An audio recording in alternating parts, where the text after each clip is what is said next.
second qualifying session. Yesterday in warm sunshine, Michael Rutter tops the time sheets ahead of John McGuinness, Martin Jessopp, Hutchinson and James Starr. Are we going to see that change this morning? Track's good, temperature's lower, and of course, although it's been swept, there have been vehicles out overnight using the public roads. So the likelihood is that it will be difficult for many people to find improvement. There are some big variations in times though. Michael Rutter's pole time at the moment, provisional pole, 225.9. Not quite his best time around the Macau circuit, that was 225.3, but if you look for the best placed newcomer, for example, that'll be Lee Johnson, although he was here last year, he didn't turn the wheel, so this is his first Macau Motorcycles Grand Prix effectively, and his time for 12th place was 2:32. So there's 6 or 7 seconds to be had there, and although he might not make up all of that 6 or 7 seconds, there's a very good chance that he will in fact make up a little bit of it. So a few things could change, might change, probably will change, but we'll have to wait and see. I think we're riding now with Jeremy Toy along the strict back section of the circuit, which you have to know so well in order to do a good fast lap here. Turning out of Moorish, up the hill, heading into the long loop of Donna Maria, almost at the end of the tricky section through the faraway hills. Coming up next is the Melco hairpin. Hard on the brakes, right down through the gearbox. There's the man everybody's trying to match, Michael Rutter, on the STM Honda. Same bike he rode here last year. That hadn't turned a wheel. In the intervening period, he just got on it and banged it on provisional pole. Something else that's impressive is the number 4 spot for Ian Hutchinson, who hasn't turned a wheel on a racing bike for 18 months. He's had a series of horrendous operations and hard times with a leg that was broken twice, infected once, kept him in a metal cage, and made his life close to impossible on making his comeback, and boy did he make it yesterday. Eased himself up the timesheets during practice, and then in qualifying when he needed it, 2:28 his time around the gear circuit, just over 6 kilometres we're racing on here today. This is the long straight that runs down towards Lisboa, turning in now. This is the corner of Macau, or used to be until they reprofiled it. You can see that in the curbing.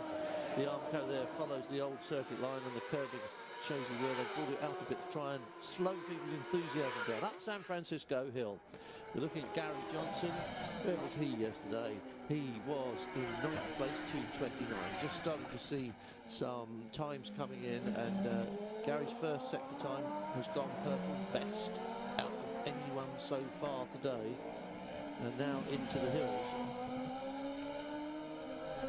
He's been here before, of course, Gary Johnson. I think this is something like his 5th visit, 33-year-old.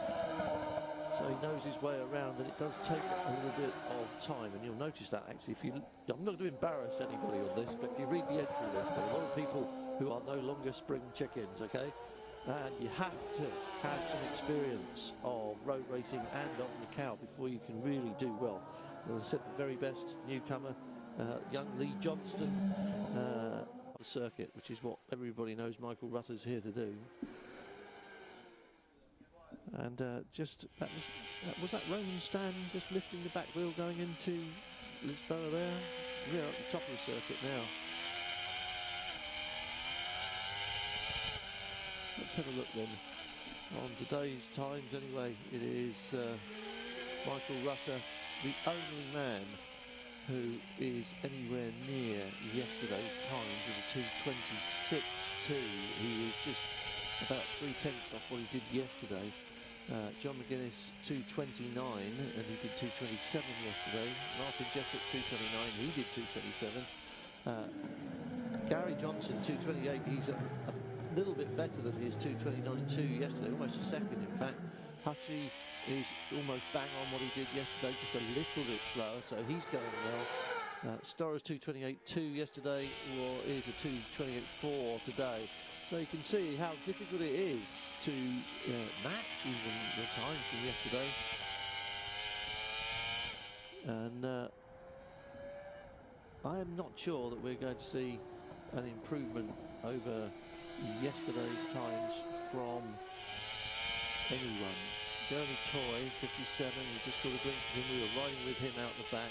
2:28.7 yesterday, just done a 2:31 this morning. And so I think he is waiting for the track to come to him. 28 minutes left for that to happen. And although the sun is up, the shadows on the circuit are still long. This part of it is always in shadow. Oh, almost snapped away from him there. Jeremy Toy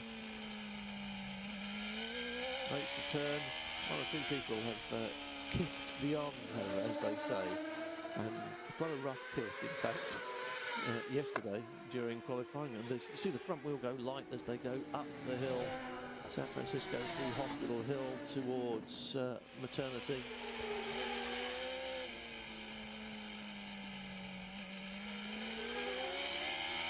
Big right turn, followed by big left turn.